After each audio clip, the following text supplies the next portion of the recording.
The best thing about Mega Man were all the cool Robot Master bosses. Did you know almost all of them were made by kids? Each game only had 8 that made the final cut. But what about the thousands that fell short? Get equipped with some knowledge.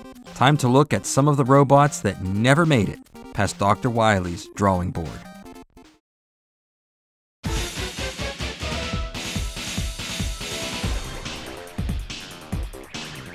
The brilliance of Mega Man lies in the selectable stage options present in every game. There is no Stage 1. You're free to start in any order you like. There's no increase in difficulty either, at least not until you move on to Dr. Wily.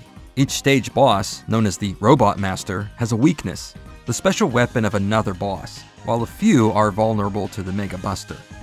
Knowing the weakness helps provide an easy path to victory. It's the perfect recipe that has kept Mega Man going all this time. What is surprising to learn is that nearly all of the Robot Masters were made by fans. According to gaming lore, it all goes back to the very first game.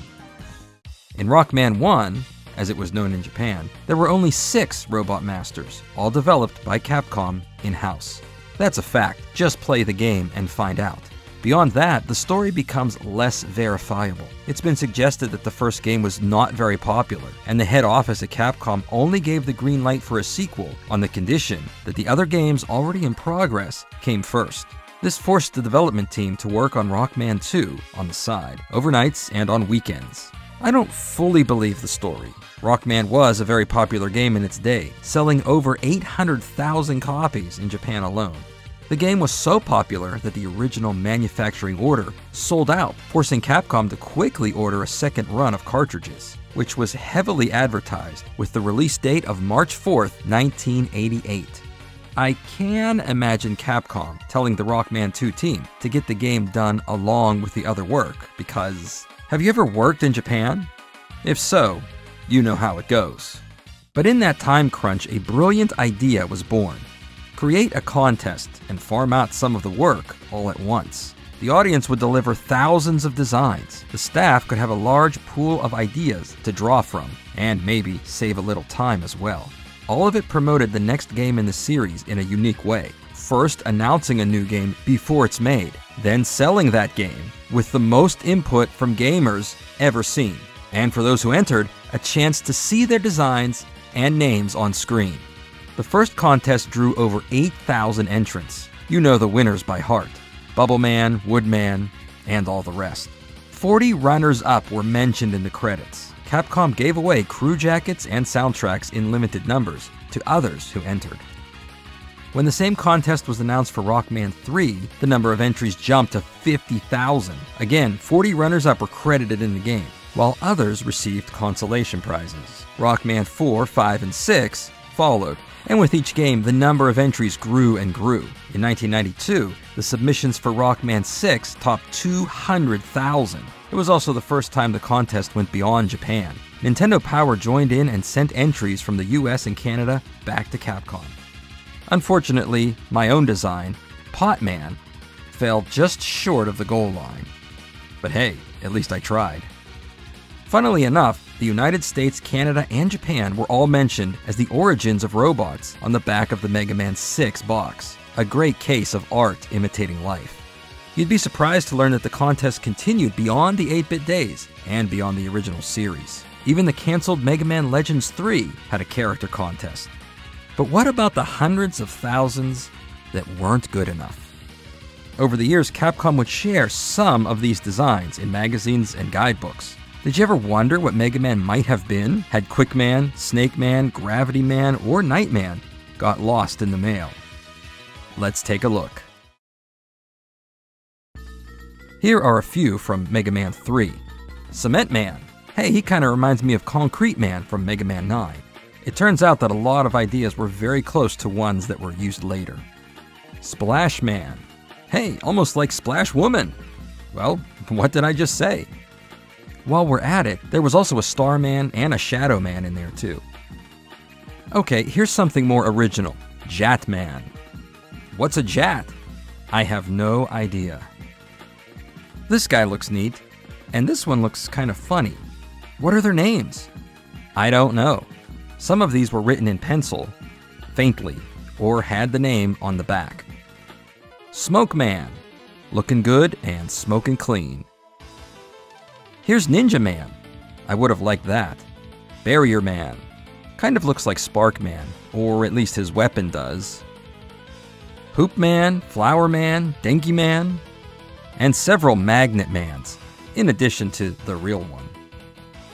I know you might be asking, what about the designs for Mega Man 2? As far as I can tell, Capcom has never revealed what any of those designs were, only mentioning the 8 winners and 40 honorable mentions in a minor newsletter. Keiji Inafune shared some rough sketches many years later, based on some entries, but could not recall much about it. Mega Man 4 had a special prize for its 8 winners, a copy of the game in a gold cartridge. One of these 8 is still on display at Super Potato in Akihabara. For those that didn't have the right stuff, Capcom shared a few with constructive criticism that goes far in showing what to do next time and what not to do. Paste Man. With the power of glue, everything that makes a good robot master is here, including a good explanation of how he attacks. The issue would be that he might feel like a rehash of older bosses, and the concept of a stage for this robot is difficult to implement. Wall Man. A good design, but the idea is too funny compared to other bosses of games past. And for the game to work well, all of the bosses have to make sense and play off each other. Maybe he would have been a good Wily stage boss. Spring Man. Yes, he did appear in Mega Man 7 with a much different design. Capcom said that his attack, which comes from the side and not the front, was not possible to do on the family computer. Even if it could be done, it didn't seem to make sense as an upgrade for Mega Man. Mucho Man. No, not Macho Man. He may have been a good fit for a stage like Tomahawk Man, but in the end, the boss is too funny in a bad way. The idea is too distracting and would probably make the player laugh, when, despite its cuteness, Mega Man is still a serious game. Nantai Man. What's a Nantai? To answer this is to ask, what is it? Had this ever made it into the game, I'm sure he would have been changed, for the West, into What's It Man, or something along those lines. Capcom said he was cute. Let's move on to the big one, Mega Man 6. In September 1992, before the US release of Mega Man 5, Nintendo Power put out an all-points bulletin, Mega Man needs your help. In January 93, the magazine showed some of the best entries. All of them were sent to Capcom, with 2 of these thousands, Nightman and Windman, being featured in the game. So what didn't? How about B-Man? Almost note for note, Hornet Man from Mega Man 9. Freeze Man, also seen in Mega Man 7.